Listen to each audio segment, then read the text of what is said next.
په نړۍ کې د کرونا وایروس خپرېدا د هوایي چلند پر صنعت خورا ناوړه اغېز کړی دی. ډېر خلک سفر ته زړه نشي کوي، په تېره بیا چې دا سفر په یو تنګ او له ګڼې ګوڼې ډک ځای لکه الوتکه کې وي. ډېرې الوتکې تشې یا یوازې له څو سپرلیو سره تګ راتګ کوي. دا په داسې حال کې ده چې الوتکې ډېر مصرف لري. تر ټولو ډېرې الوتکې چې سپرلي وړي بوینګ ده. یوه بوینګ الوتکه عموماً په یو ساعت کې $4,000 لګښت لري.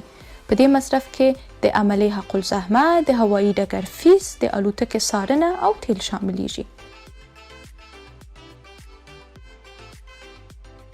افغانستان هم له هغو هیوادونو څخه دی چې د کرونا وایروس د خپرېدو او د هوایي سفرونو د محدودېدو له کبله یې سلګونه میلیونه ډالره تاوان کړی دی. د کرونا له کبله د افغانستان پر فضا د تیریدونکو الوتکو تګ راتګ هم کم شوی دی چې په نتیجه کې یې افغانستان ډېرې پیسې له لاسه ورکړي دي.